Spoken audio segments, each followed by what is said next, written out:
for joining us today.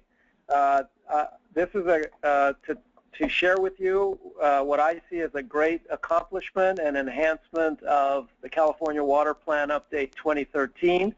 As part of the update, we recognized, and with input from our stakeholders, that we needed to have more and better information on California's groundwater in the California Water Plan Update.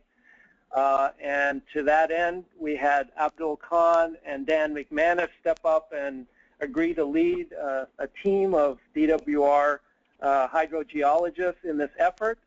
And with the help of our facilitation team, Lisa Buehler, we also convened a groundwater caucus that I believe was the most well-attended of all the topic-specific caucuses in Update 2013, which again reinforced the great amount of interest and value of this effort and the information. What you're going to hear about today is a compilation of all of the enhanced groundwater content in Update 2013. And in the water plan, it appears in multiple places. And so this is a nice one-stop shop for you. And it includes statewide information, which you're going to hear about today. It includes regional specific groundwater condition information, which are coming out in subsequent chapters of this compilation report over the next several weeks. And it includes, very importantly, a number of recommendations for how California can improve its groundwater management. And I can safely say that people who participated in the Groundwater Caucus also were very involved in the discussions around the new groundwater legislation. And I've got to believe there was a lot of good cross-pollination there, and the discussions and information that was being developed and discussed in the water plan, I'm sure spilled over into the groundwater legislation discussions and ultimately what became the legislation. What I believe the other value of this compilation report and information is, it's now time to begin implementing the legislation, and there's a lot of good information here to do that. One of the requirements of the new legislation is an interim update of the Bulletin 118 California's groundwater in 2017, and I see this compilation report as a cornerstone of that update. So with that, I'm going to turn it back to you, Lisa. Okay, well, I think what we'll do then is go ahead and turn it right back over to Abdul. We've got a lot of ground to cover, and I think the audience is going to be thrilled to hear what he's going to share. Okay, thank you, Lisa. Cam here. Again, my name is Abdul Khan, and thank you everyone for joining us on this webinar. I'm the Groundwater Work Team Lead for the Water Plan Update Groundwater Content Enhancement Initiative. And today, Dan McManus, my co-lead on the effort, and we're going to present a summary of findings and recommendations resulting from this effort. We need to share the screen. Oh, you're on pause. So just unpause your screen.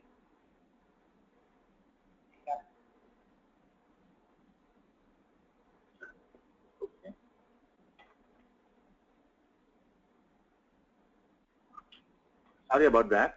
So our presentation will closely follow the content outline we have provided in the agenda. First, I would like to draw your attention to two quotes from two DWR directors, one past and one present. DWR Director Harvey Banks stated in 1957, groundwater looms very large in the total water picture in California, and the formation and implementation of plans to meet our needs for water in the future. We are seriously lacking in the data and information necessary for planned utilization of groundwater. Current Director, DWR Director Mark Cowin, while recalling this statement by Director Banks in 1957, stated this: today, it is all the more apparent that we need to change the trajectory in terms of our ability to understand groundwater and take bold actions to manage it sustainably. Long overdue, We believe our effort is a modest but groundbreaking attempt to address the concerns raised by DWR directors, past and present.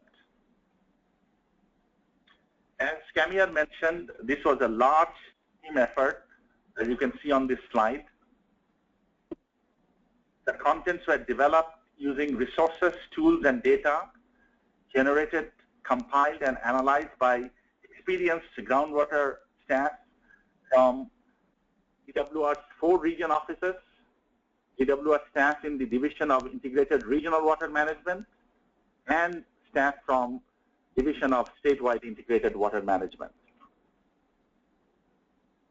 Again, as Camille mentioned, we actually utilized the collaboration and outreach forums for Water Plan Update 2013. Topic-based groundwater caucus was formed, and they provided a lot of input on the compilation, synthesis, and presentation of the groundwater data and analysis. There were more than 60 members in the caucus representing agricultural, urban, and environmental interests, and also representing state, federal, region, and local agencies. And this table actually shows a chronology of groundwater content in California Water Plan. Since publication of the first water plan in 1957, the extent of groundwater information in each update has varied. As California became more reliant on groundwater, the scope and extent of groundwater information in the water plan also increased. And in 2005 and 2009, we provided some vital groundwater-related resource management strategies.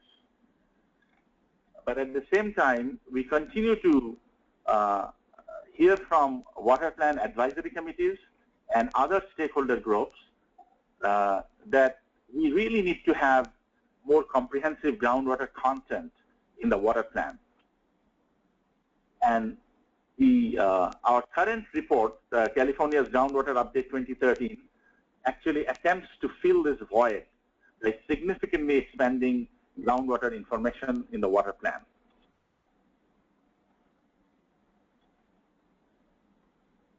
For this report, we had 3 main goals.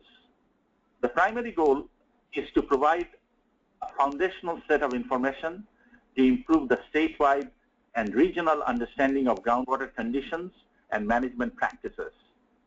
We believe the set of data, information, and analysis developed in this report will help set the stage for future Bulletin 118 and water plan updates, and also help local and regional agencies plan for sustainable groundwater management by providing an ongoing reporting of essential groundwater data, information, and analysis. A second goal of this endeavor is to identify data gaps and groundwater management challenges. And we believe those will serve as guideposts for prioritizing future groundwater data collection and funding opportunities. The final goal for this report is to develop a set of recommendations to improve groundwater management in California. The report is organized starting with findings, data gaps, and recommendations for the state as a whole. Then we have Chapter 1, providing the scope of work and future directions in groundwater data analysis and management in California. Chapter 2 provides aggregated statewide groundwater contents, which is the focus of today's webinar. Then we have each chapter from chapters 3 through 12, providing groundwater contents for each of the 10 hydrologic regions of the state. We have a set of technical appendices which furnish additional and more detailed information and data on methods and assumptions used, groundwater basin prioritization, groundwater reuse, conjunctive management, change in groundwater storage, and recent studies on land subsidence studies.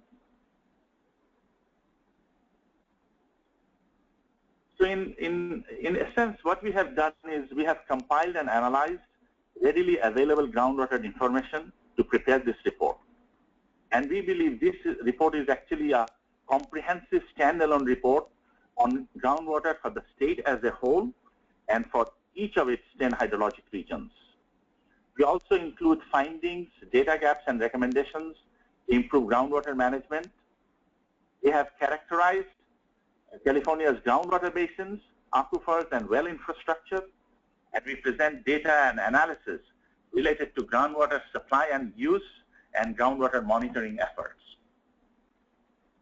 We also present data and analysis related to aquifer conditions in response to groundwater extraction, groundwater management practices, and conjunctive management programs. So in the next series of slides, what we're going to do is we're going to present a snapshot of contents, findings, and recommendations for the state as a whole. At the end of the presentation, we'll provide links where you'll be able to find more detailed contents, as well as information on future webinars on the hydrologic region groundwater contents and the technical appendices.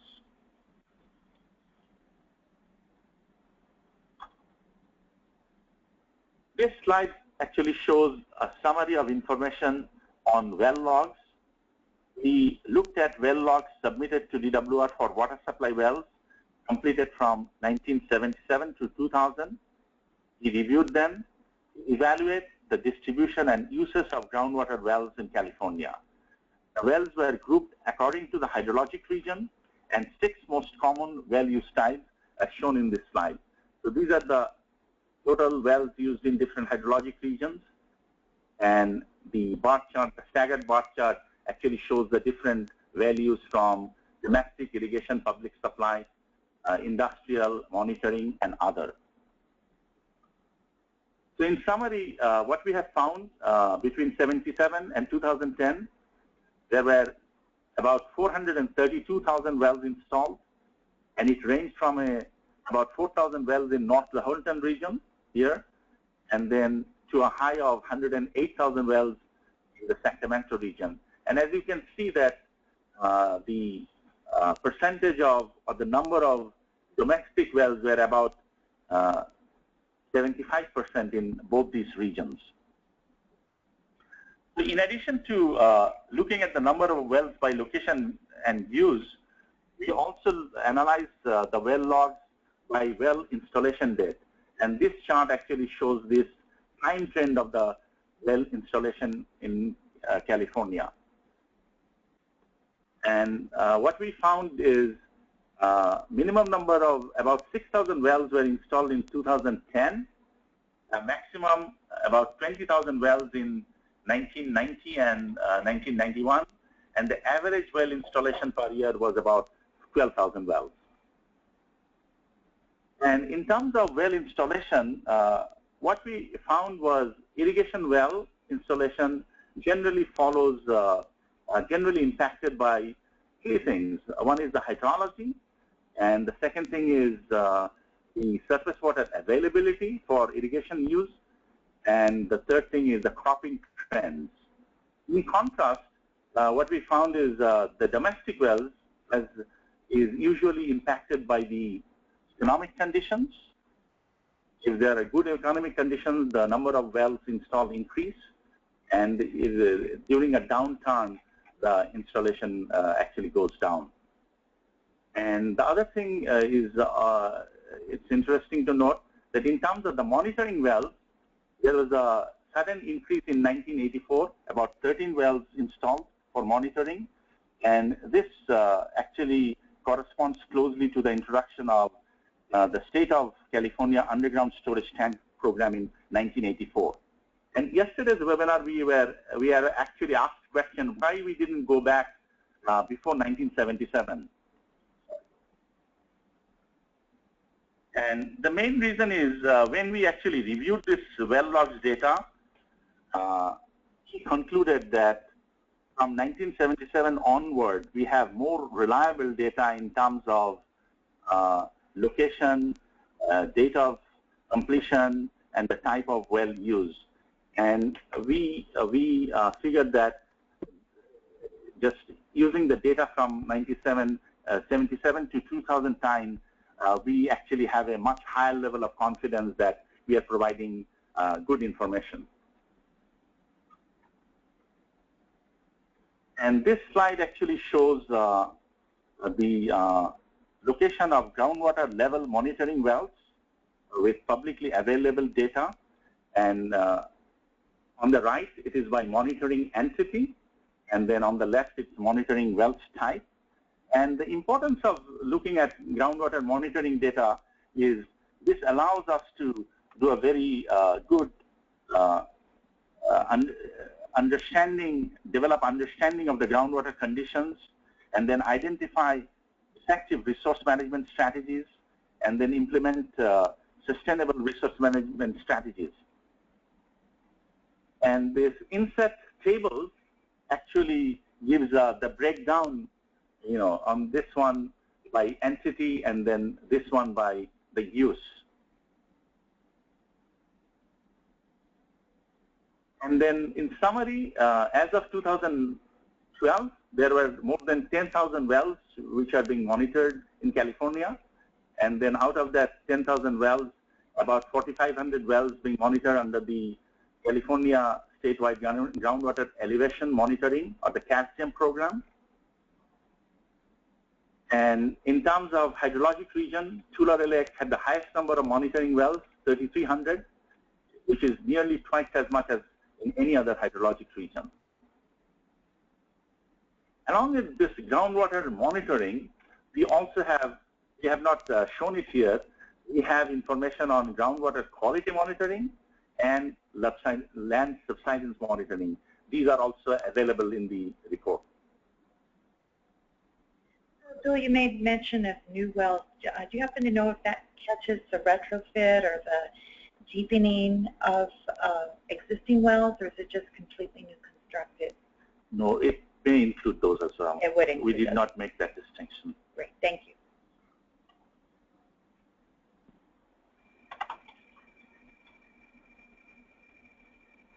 California, as you know, contains 515 DWR Bulletin 118 2003 recognized alluvial groundwater basins and subbasins, underlying about 62,000 square miles. As part of this California 2009 Comprehensive Water Package legislation, which is also known as SBX 7-6, DWR implemented the CASGEM program.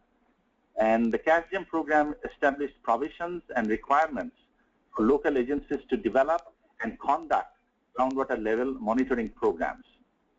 And as part of that legislation, DWR was required to identify the extent of groundwater elevation monitoring within each of the groundwater basins, and then to prioritize those basins based on several data components shown here.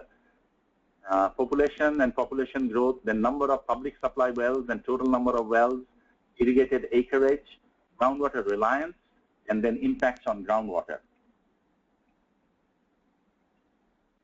Using groundwater reliance as the leading indicator of basin priority, we evaluated the groundwater basins and categorized them into 4 groups: high, medium, low, and very low. And as you can see, out of the 550 basins, 120 basins falls into the category of high and medium priority. And they account for 96% of the average groundwater supply and 88% of the 2010 population overlying the basin area. And most of these high and medium priority basins are actually in the Central Valley, which is also the most heavily pumped system in the state of California.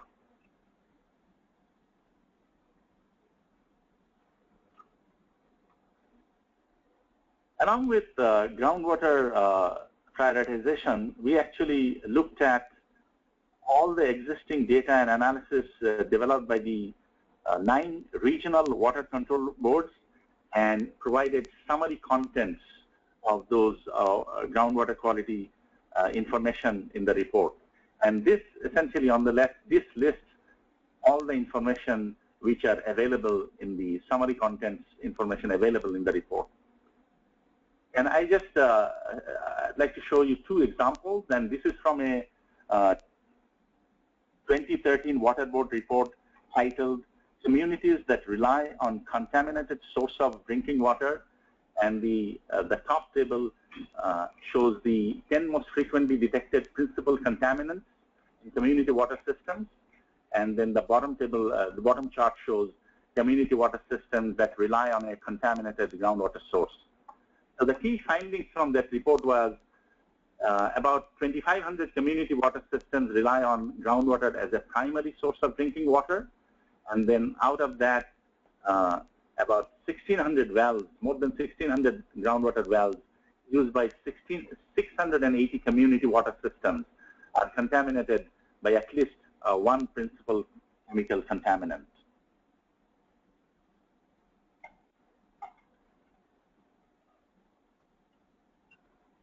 This slide actually gives a synopsis of groundwater supply data in California. The map on the left side shows the like these bar charts. These show the dark blue bar chart. They show the groundwater supply, and the light blue bar chart shows the total supply.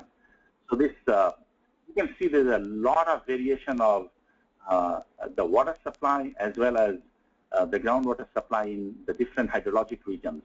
The length of this blue bar chart actually gives you an indication of the total volume of groundwater used in the different hydrologic regions. And the relative proportion of the dark blue chart to the light blue chart gives you the groundwater dependency of that particular region. For example, like if you look at Tulare region, this one, this is the largest groundwater user in the state, 6.2 million acre feet. And then if you go to Central Coast, you see the, as I said, the relative proportion of dark to light bar chart. It's 86% most dependent groundwater hydrologic region in California. And then the total groundwater used in the state is 16.5 million acre feet, which is about 38% of the total supply of 43 million acre feet. And these information, these data are based on 2005 to 2010 data. And again, on the map, we have this 3D like bar chart, and that the green portion of this bar chart actually, this shows the total groundwater content relative to the total water supply. Total groundwater supply relative to the total supply. And these individual segments in this portion, it relates to the proportion of groundwater used in a hydrologic region relative to the total groundwater used in the state of California. And as you can see, the Central Valley, which actually includes, is contained in Sacramento River, San Joaquin River, and Tulare Lake River, together actually uses about 74% of the groundwater in the state of California.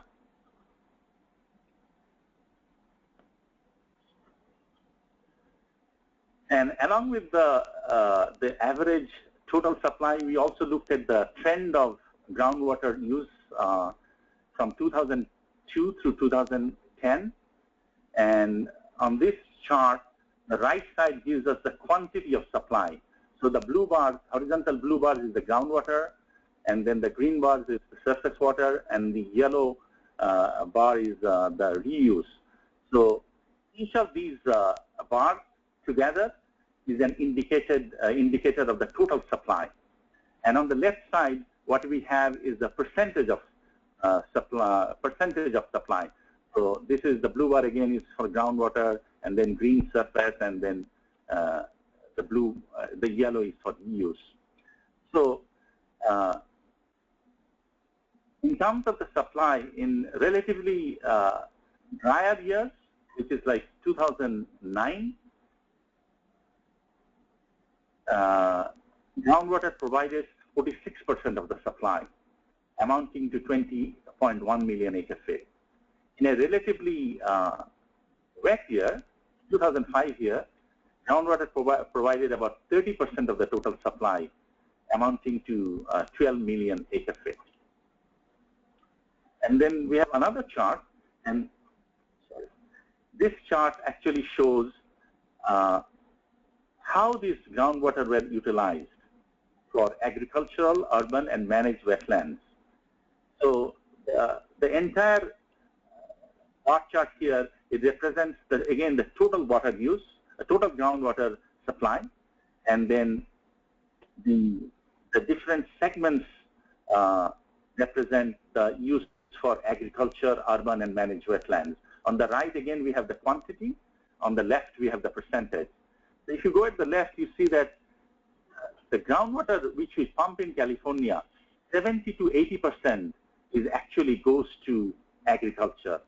A little below 20 to a little below 30% actually goes to urban water use, and about 2% goes to managed wetland use.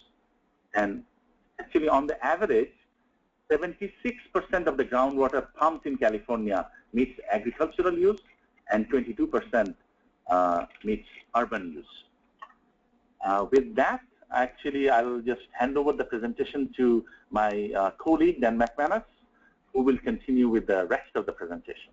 That sounds great. And Dan, we're going to have you unmute your phone, and we'll send it back over to you.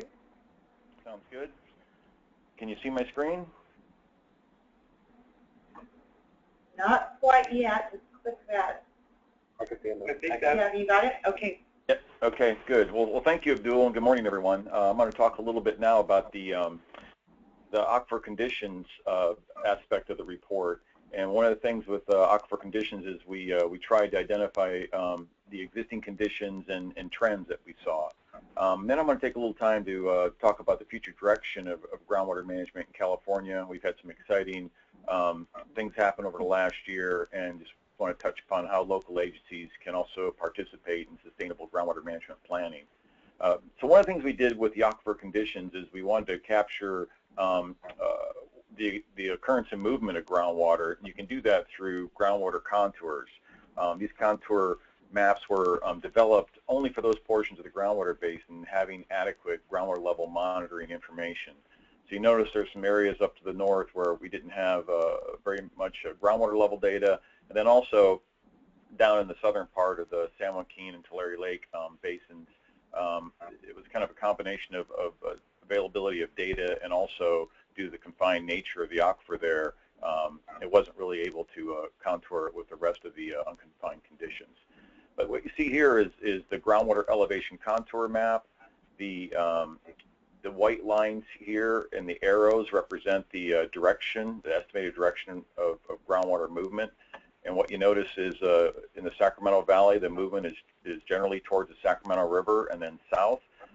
In some areas you see, like in the Sacramento, Elk Grove, and Stockton area, you see groundwater depressions which change the natural direction of groundwater movement. And then also as you head into the San Joaquin Valley, you see some variations in the direction of movement of groundwater due to localized pumping. So this data was developed primarily for the Central Valley, and this is at the statewide scale. At the hydrologic region scale for the 3 regions that make up the Central Valley, we have a little more detail on the aquifers there. The next map, contour map I want to show is the depth to groundwater map. Once again, this is also a spring 2010 data that is represented here. These are contour intervals of 50 feet to depth to water. The blue you see here, the color code ramping, is depth to water less than 50 feet. As you move deeper in the aquifer, the yellow is about 150, and then as you get into the red, 200, 250, and then the purple is down the 400 range. And so you can see, by and large, in the Sacramento Valley, groundwater levels are still, depth to groundwater, I should say, is still fairly shallow, less than 50 feet. As you head down the Central Valley into the San Joaquin and Tulare Lake, you can see that these levels start increasing pretty rapidly, and that's due to the increased demand for groundwater in those areas, to the point where we have approximately 300 to 400 feet depth to water in some portions of the southern Tulare Lake region.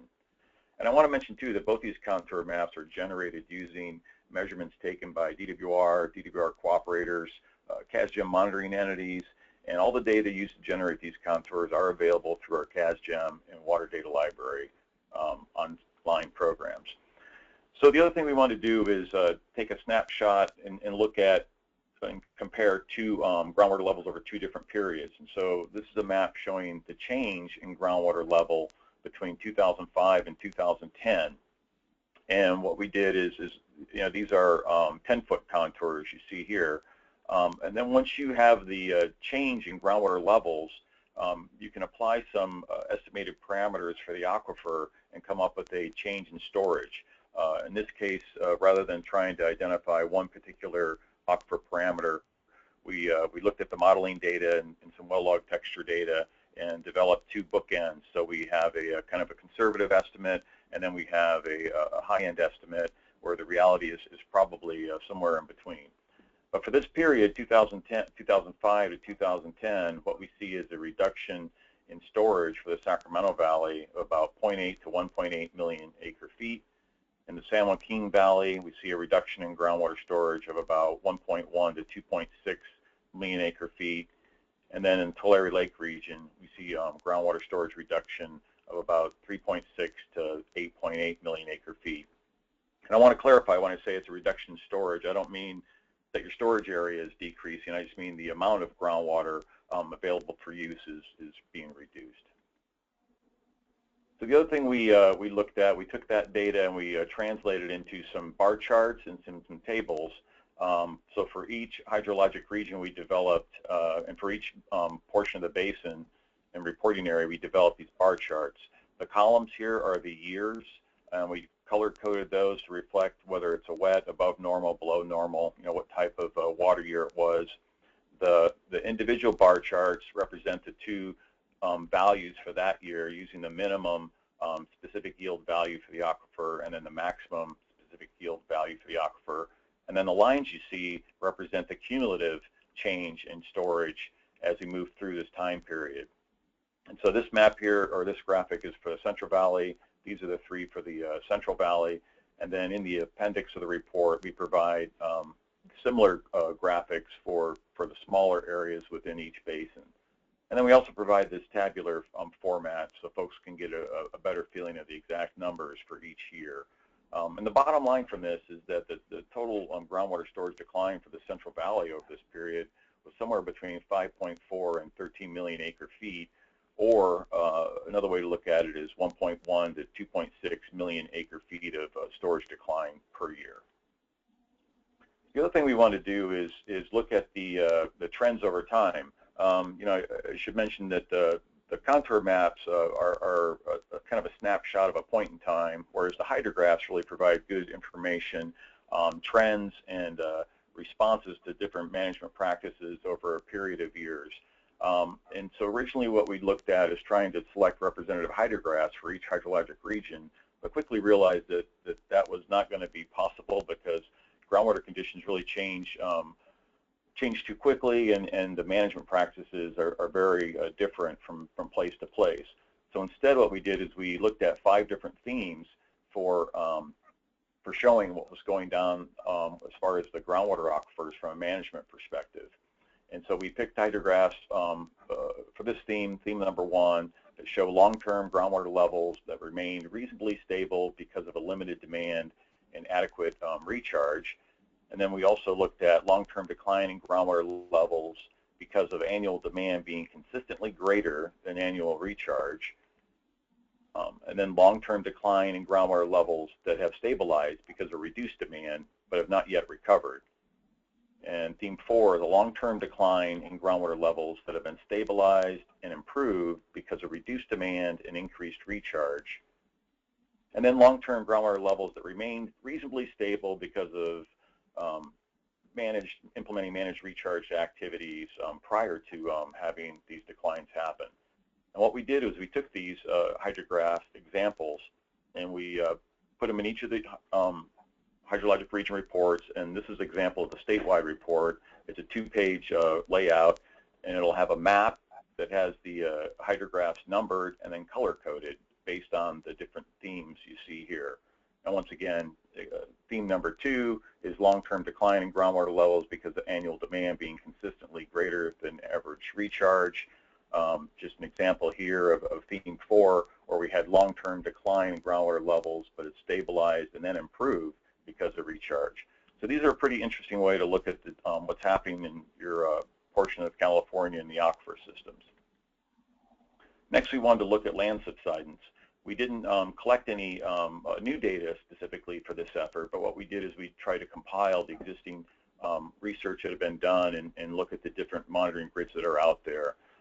And some of the findings here, which probably aren't much of a surprise to folks, between 1926 and 1970, there's over 24 feet of land subsidence in some areas of the Central Valley.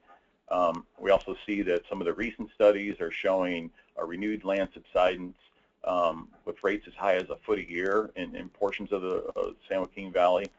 And then also, during the time we were doing this report, a couple different efforts were going on, and we've included some pretty significant references from these reports. One was Ludorf and Scalmanini report that was sponsored by the California Water Foundation, and then also we had a report which summarized in our department the potential of land subsidence. The other thing we want to do is really do an inventory of groundwater management planning. Up till the passage of the recent legislation, there was no obligation for local managers to submit their groundwater management plans to the department. So we really had a fairly incomplete picture of how management was being done. So we took it upon ourselves to try to go out and collect all the management plans we could find. We collected 119 plans. And I should mention that the local agencies have had the authority to do groundwater management plans since about 1992. And then in 2002, with the passage of SB 1938, the requirements for those plans were increased a little bit to include basin management objectives and other things. So what we decided to do is categorize the groundwater management plans as either pre-1938 or post-1938 plans. And the pre-1938 are the darker green color, and the post-1938 are the lighter green color. This kind of gives you an idea of what we saw with respect to groundwater management planning in California. And of the SB 1938 plans, the more recent plans, they represented 82 out of the 119 plans we had. They covered about 32% of the Bolt 118 basin area. And then about 35 of those plans included all the California Water Code requirements for groundwater management.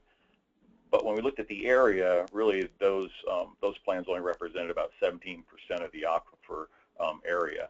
And one of the interesting things when we were reviewing this, when we started really digging into the plans, what we noticed is even some of the best plans they had objectives, they had data collection, they had annual reporting and calculations of change in storage, but the basins were still in overdraft. And when we talked to those folks, they indicated that really they didn't have the authority or tools or funding to really maintain sustainability in their basin. So those are good takeaways, and we provided that input also to the legislation when that was being developed.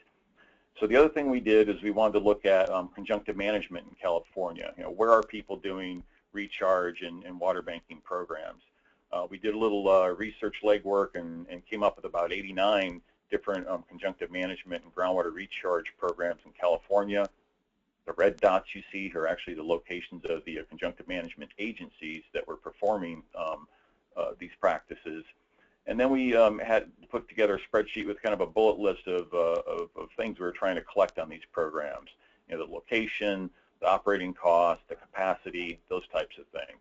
And then we partnered with Aqua to do a survey where we sent out questionnaires to all their memberships and beyond that to some other memberships to see if we could get a response for these questions we were asking.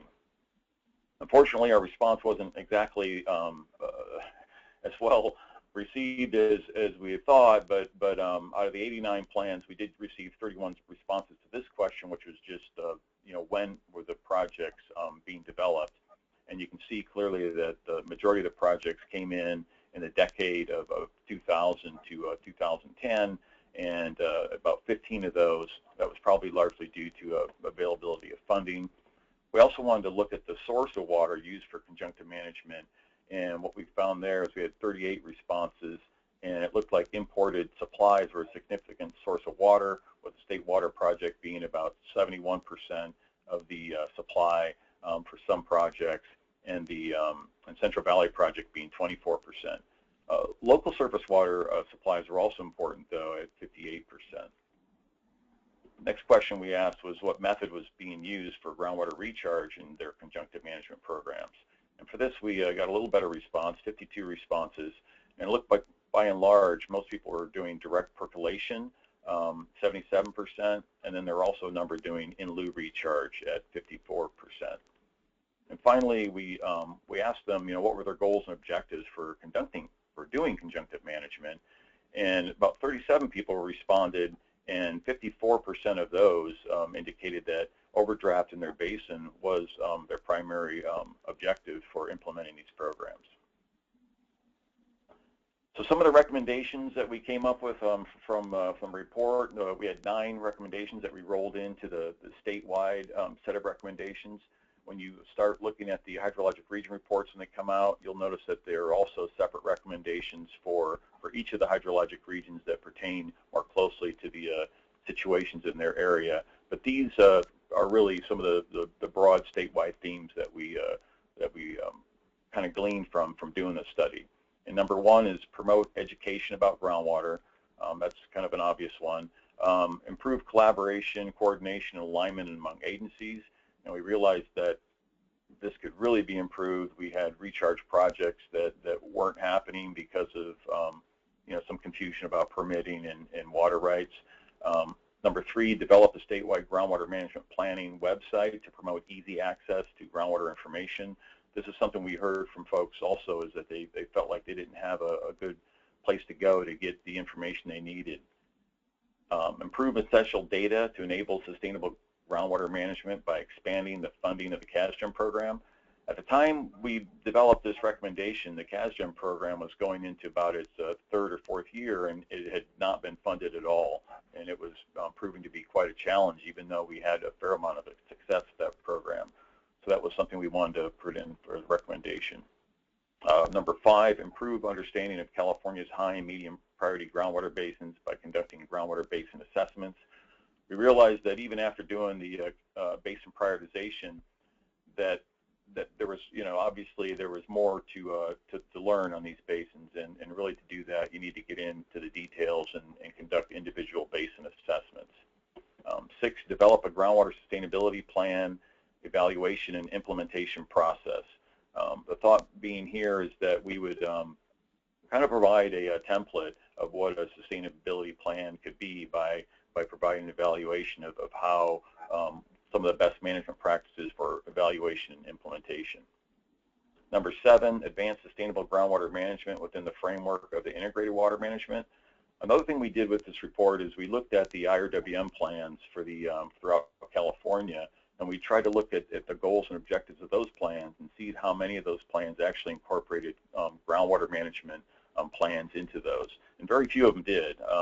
So one of the things we thought would be important is really try to develop better integration between those 2 plans.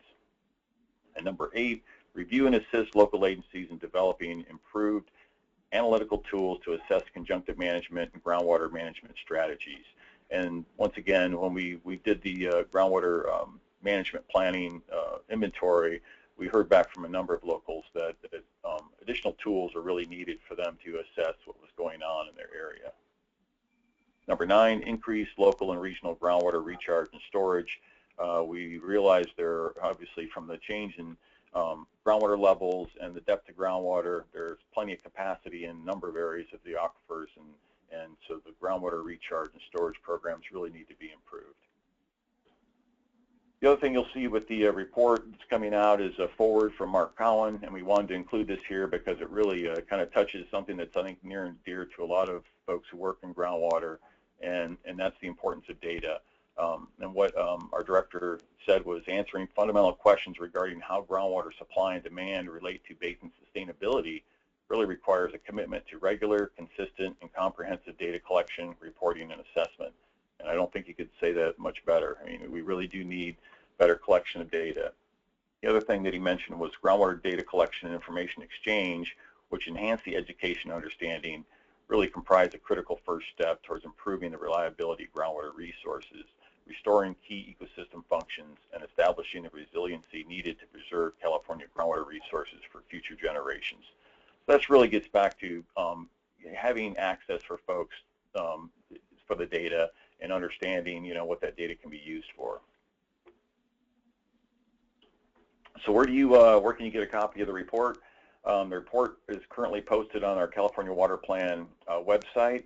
If you go to Volume 4 and you click on that, you'll see a link to the groundwater information, and it'll be a page like this. This is the URL for that. And then also, if you want to be notified of future releases of the hydrologic region reports, excuse me, you can subscribe to our eWater news, and that'll be notifying people when the hydrologic region reports come out. So please visit the site and download a copy. The other way you can get information on groundwater is through 3 new websites we've developed. We have a statewide groundwater site. We now have a sustainable groundwater management webpage, and we have a groundwater information center. All 3 of these sites provide information on groundwater sustainable management, but the Groundwater Information Center has a little more information as far as data and tools, and you'll also see a link to the, very soon, a link to the reports that we're talking about today. So future webinars, we're going to, as we roll out the hydrologic region reports, we plan on having webinars for those in both May and July. And then the technical appendices, we expect those to be out somewhere in August, and we plan on having another webinar during that time. So please sign up for eWater News, and you'll be notified when that happens. So the other thing I want to talk about a little bit in agenda item 3 is just the future direction of groundwater in California. We had some exciting things happen during the final year of developing our report, and one of those was the governor's California Water Action Plan, which really laid out a roadmap for sustainable management of all of our water resources in California. And then we had the passage of the Sustainable Groundwater Management Act, which is a compilation of 3 different bills that were introduced and passed California. So Dan, before you get too far into this agenda item, I'll just let folks know he's going to talk about this for about 10 minutes, and then we're going to do just a real quick check-in with the group, and we're going to have an optional question and answer session. Some of you have already started sending questions. We would love for you to send us questions. So as you're listening or you're hearing, go ahead and type those questions in. If for some reason we can't get to all of your questions, this did happen to us yesterday. There are more questions than we could answer. What we'll be doing is pulling all the questions together, incorporating them into our end of meeting session notes, and then possibly, depending on how many questions we get, doing a frequently asked questions form. So if you've already sent me some questions, you're already in the queue. I'll be taking those up right around 11 o'clock. And if you had questions, now's the time. Just chat away. We'd love to hear from you. There's a little question part of the box, and we'll go ahead and do that. So go ahead, Dan. Okay. So one thing I want to talk about was the California Water Action Plan real quick. There were 10 actions. Action 6 specifically related to groundwater, expand groundwater or water storage capacity and improve groundwater management.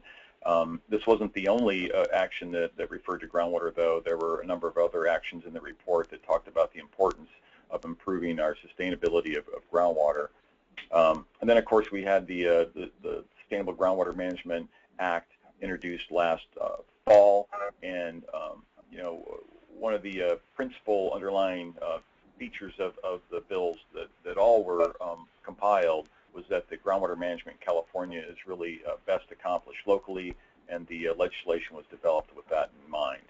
I want to kind of toot our own horn a little bit here, and if you look at our 9 recommendations, and then you look at how they the cross-pollination or nexus with the legislation and the California Water Action Plan, the yellow recommendations here show which ones showed some cross-pollination, and we were pretty happy to see that a number of these things got rolled into and addressed in both the California Water Action Plan and the SGMA legislation.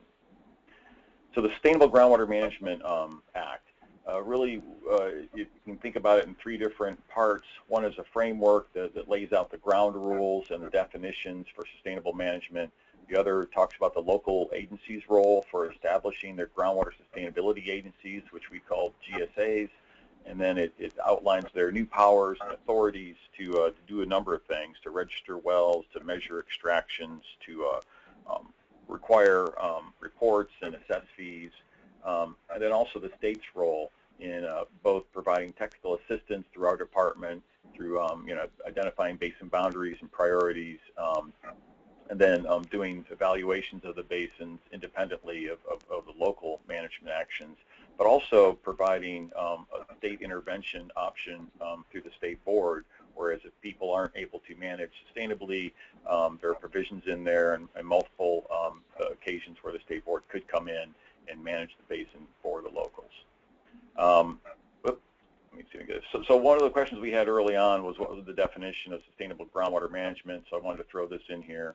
And that in the water code that was just passed, section 10721, it's a list of all the definitions, so I'd encourage you to go there if you're interested in understanding more. But sustainable groundwater management has been defined as the management and use of groundwater in a manner that can be maintained during the planning and implementation horizon without causing undesirable results. And undesirable results were then defined as conditions indicating significant and unreasonable lowering of groundwater levels, reduction in groundwater storage, seawater intrusion, water quality degradation, land subsidence, or depletion of surface water. So there is a timeline that's pretty clearly laid out in the Act also. It's a pretty busy map, but it's available on our Groundwater Information Center and also on the SGMA website, so I encourage you to download it and take some time to look at it. But each of these actions are color-coded. The orange are actions by DWR, the blue are actions by the Water Board, the green are actions by local agencies that need to happen, and then the purple are kind of joint actions that are coordinated between the Water Board and DWR. And if you look at the beginning, the first few years here, it's pretty heavily weighted towards actions by our department to develop really, as we talked about the ground rules and the framework for this act. And initially we have to release the basin prioritization results, which we did. We have to identify basin subject conditions of critical overdraft. We're going to develop regulations to define revisions to basin boundaries for those folks needing to revise their boundaries to do better management. We're also going to adopt regulations for evaluating the groundwater sustainability plans, and hopefully that will give folks some direction on how best to develop those plans. And then at the end of this next year, we have to publish a report on the water that's available for groundwater replenishment throughout California, which is going to be a little bit of a challenge. And then we plan on coming out with our interim Bolt 118 report to kind of memorialize all of these recent activities and then also develop best management practices for sustainable groundwater management. With that, we've developed a sustainable groundwater management program that describes our roles and responsibilities in implementing this act. We've been told it's too vague in some cases and it's too specific in some cases, and so maybe we got it just about right. I'm not sure, but this is still a draft plan. We're looking to get comments back through June of this year, and then we're also planning to update this as we go, as we hear from locals and we develop regulations and include those in there. Some of the major objectives we have for our Sustainable Groundwater Management Program are shown here. Of course, each of these objectives also has a number of sub-actions that are related to requirements of legislation for folks to manage. When you look at developing a framework for sustainable groundwater management, some of the actions there that we'll be doing is developing our basin prioritization and updating that. We're going to publish best management practices. We're going to adopt regulations for basin boundaries and evaluation of sustainable groundwater management plans. And we're going to identify basins subject to critical conditions of overdraft. And so that'll kind of lay the framework as you move up to state assistance.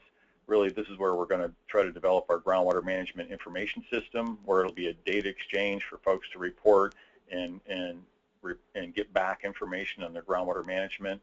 We're also going to be doing what we've been doing for quite a while, and that's collect groundwater level data, groundwater quality data, subsidence data. And then one of the things we're planning to do that's a little new is update our well standards, which we haven't done in a while. And then as far as statewide planning assistance, this is where we'll be publishing our interim Bulletin 118 report, and then in 2020 we'll have our more comprehensive report that'll get us back on schedule and feeding that information into Bulletin 160, California Water Plan, as it was originally designed many years ago. Assisting state and GSA alignment and financial assistance. Yeah, that's, once again, that is primarily to provide financial and facilitation assistance for folks trying to develop these groundwater sustainability agencies, also providing education and communication on what are some of the methods for doing that. And then interregional assistance really gets back to the, you know, looking at the area as a whole and trying to tie some of these plans into IRWM plans, but also looking at surface water reliability and possibly assisting with implementation of storage projects that are needed to implement sustainable management. Communication and outreach. This is a big effort in addition to just the required outreach that we're have to do for the regulation process. We've really expanded this program significantly. And you know, communication is what we consider to be education and presenting of information. The outreach is really an effort to interact and develop a more shared understanding between DWR's stakeholders and partners. We have many different groups that we've been trying to meet with and implement this. And I encourage you to look at our report, and we'll have some additional information on what groups will be participating. And really, we realized that you know, in some cases you need to have the public meetings in order to be able to have a diverse set of groups and an interaction of ideas. But we also realized you need a more focused group discussion, and that's where we're having one-on-one meetings with different groups and agencies to really try to understand the issues and where they're coming from. And you know, the idea here isn't really to build consensus, but really more about developing, as I said, that shared understanding of what their issues are, and hopefully then we can develop a sustainable groundwater management regulations that can be implemented. Some of the immediate actions are developing regulations for basin boundaries, updating the basin prioritization, identifying basins in critical overdraft, and then developing regulations for groundwater sustainability plans. It's a pretty busy timeline, but the top part is associated with the basin boundary emergency regulations, and the bottom part of the timeline here is associated with the groundwater sustainability plans. And if you just look at the top part, kind of the procedure or the rollout's similar for both, but we've been doing our one-on-one meetings throughout this time, and had quite a few of those. In April 15th, we provided the California Water Commission with a draft framework of our basin boundary changes. Next week, we'll be having some public listening sessions, and so we'll talk a little bit more about that in the next slide, but I encourage folks to participate in that. And then that's where we go back and we really try to put all the information we've learned together and come up with some draft regulations. Those will be posted, and the public will have time to comment on them.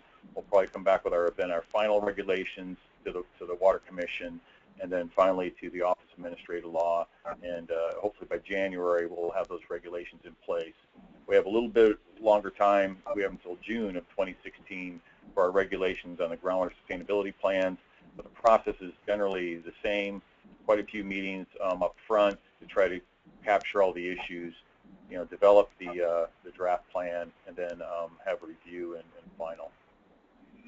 So the listening sessions, next week we have 3, April 28th in Willows, 29th in Visalia, and then the 30th in San Bernardino. If you can't make any of those in person, on May 1st we'll have a webinar where we'll go through the same information. I encourage you to sign up on our website. We have an email list where you can get information on that, or just go to our Sustainable Groundwater Management Plan site.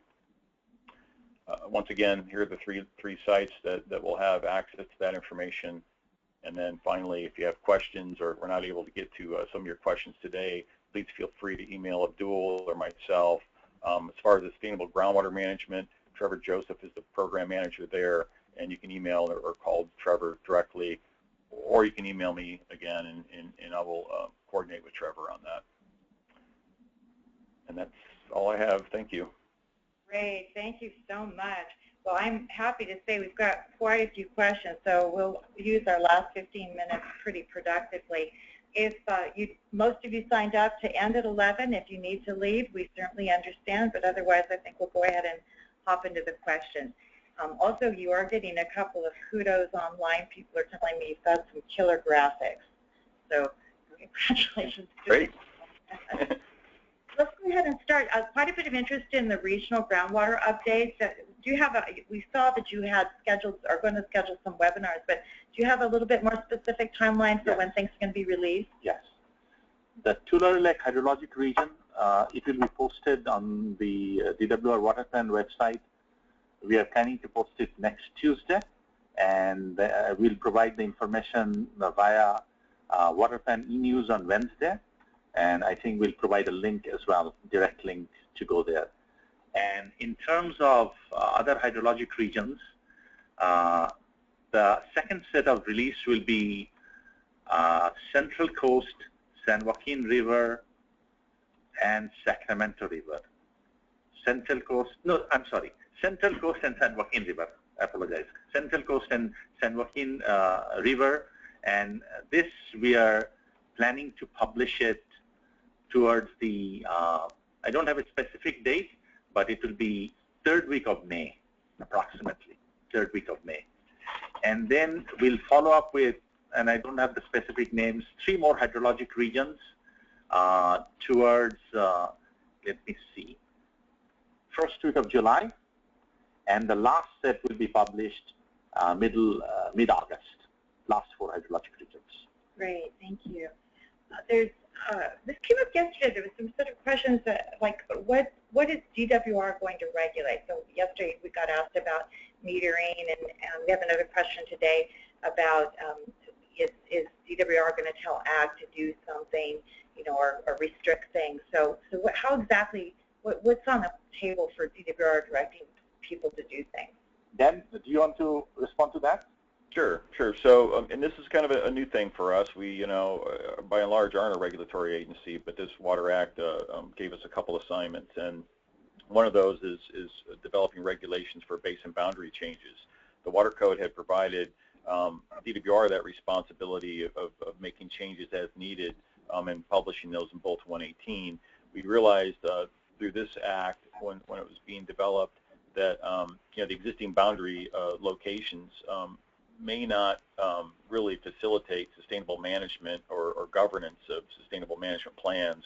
And so this regulation the department's developing is really just strictly the ground rules for changing basin boundaries if you want to change them in your area.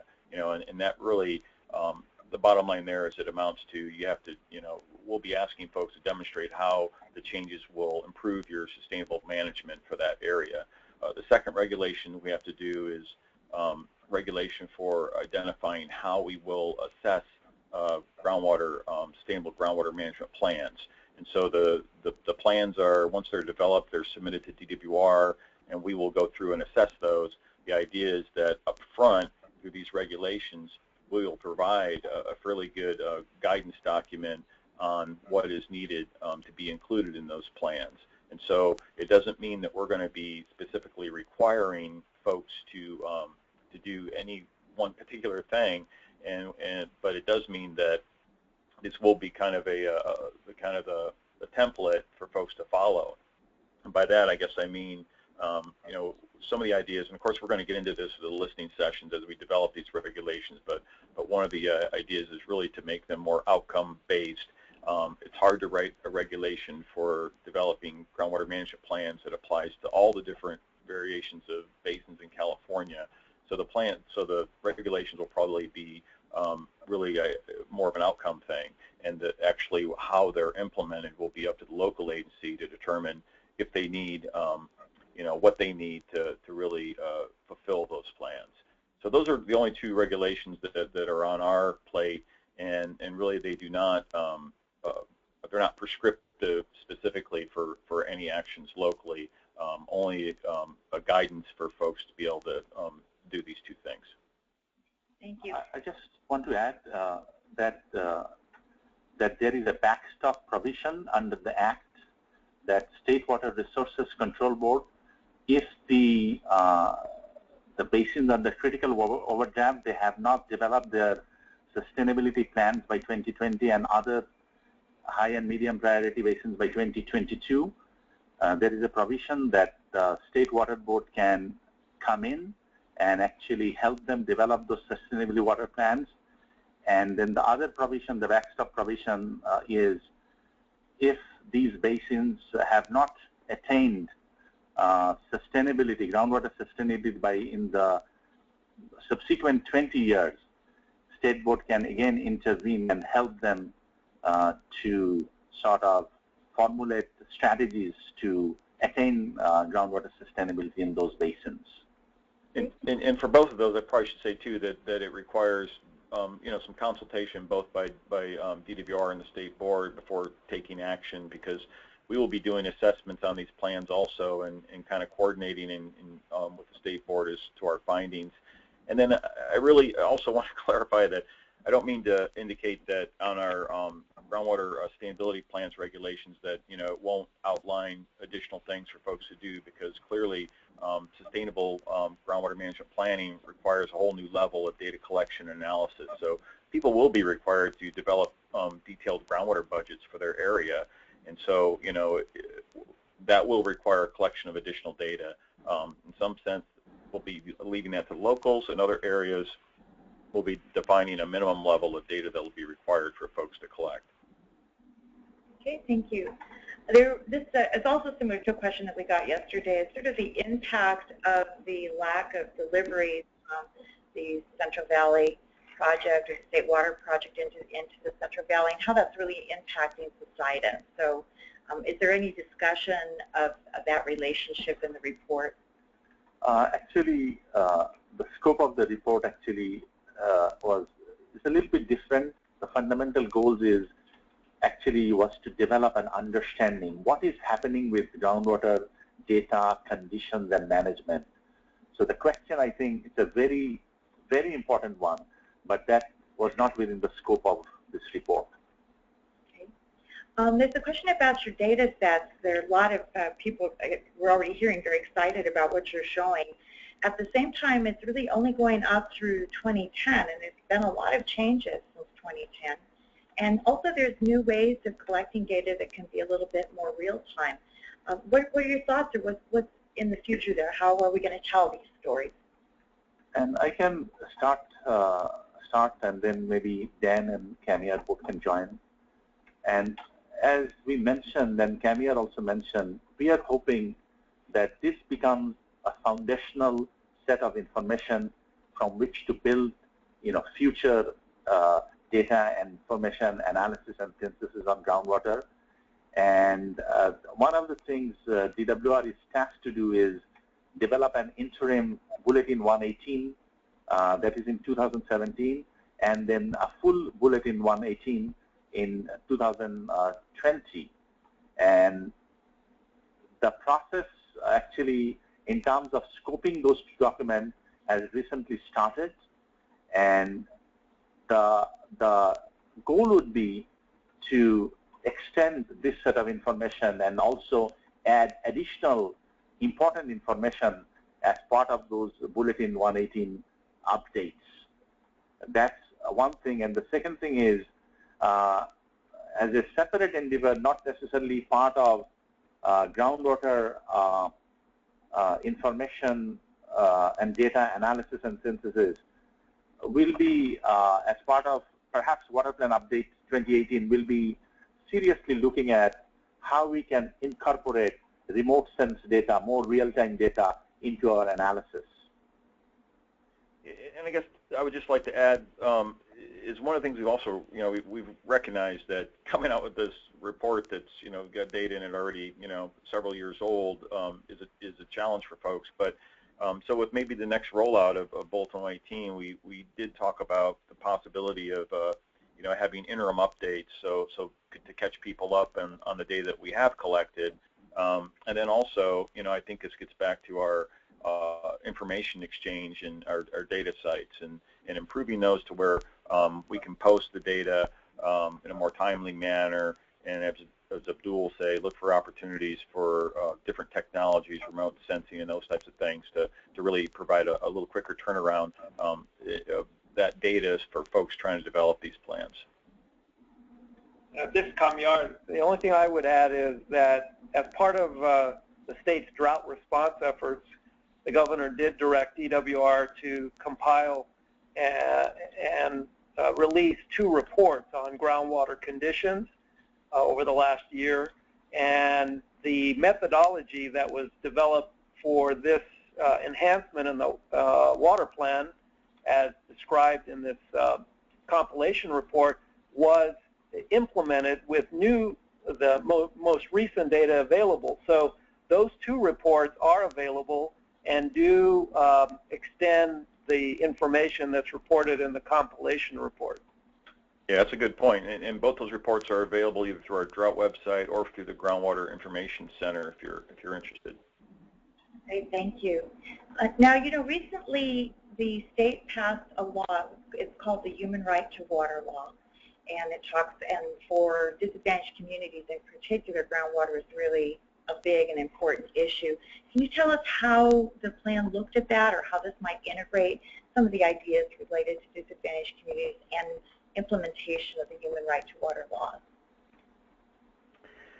Well, yeah, so it does recognize that there needs to be a broad communication and coordination when you're developing these plans. So there are responsibilities for the GSA, or the Groundwater Sustainability Agency, to demonstrate that they have outreach to the different agencies and water purveyors and users in their area, and that does include disadvantaged communities. So there's that aspect of it that'll be rolling into the SGMA legislation.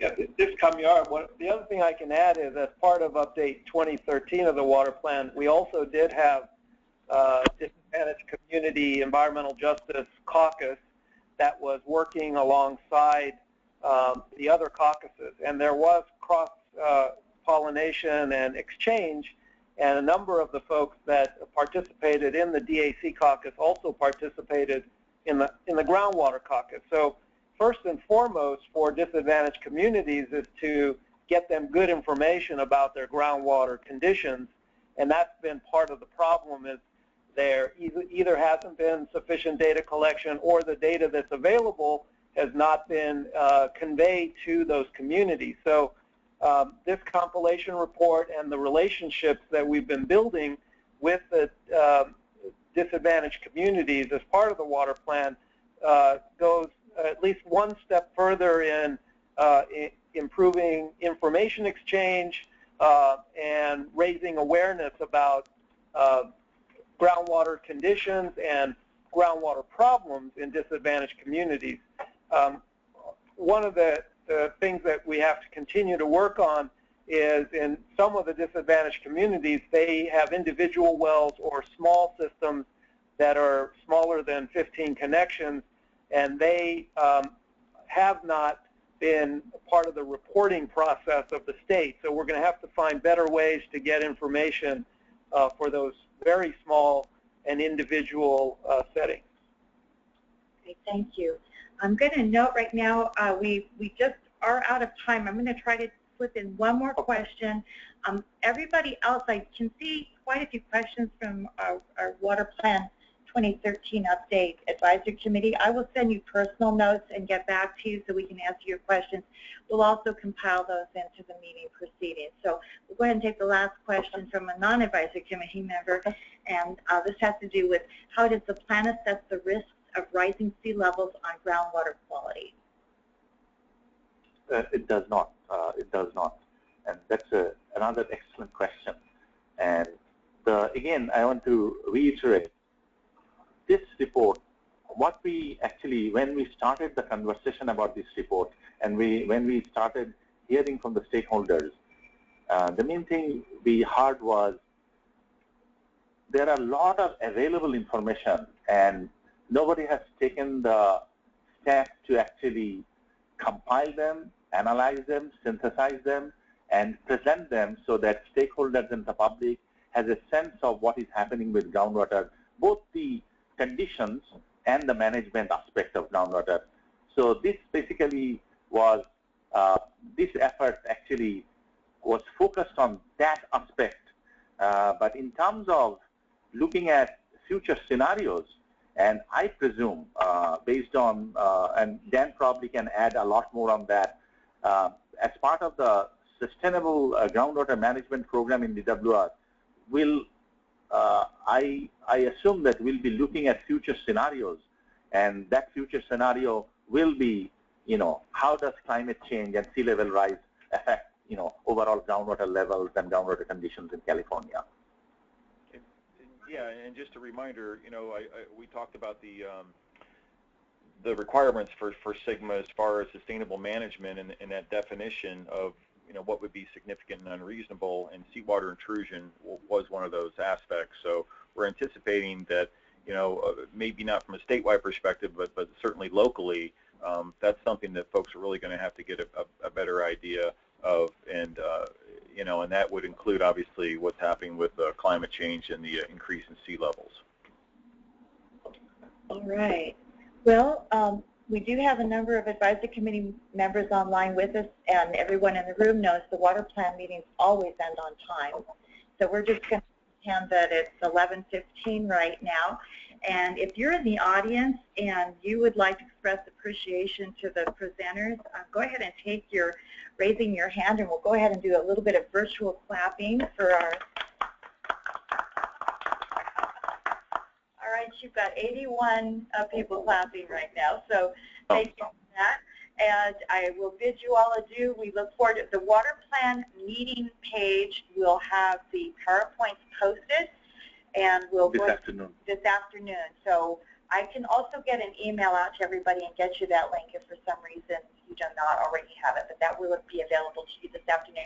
Thank you to everybody that's joined us. Any last thoughts? Yes, I really want to express our appreciation for all of you for taking the time to participate, attend, and listen to us, because as a team we were really excited to do the work.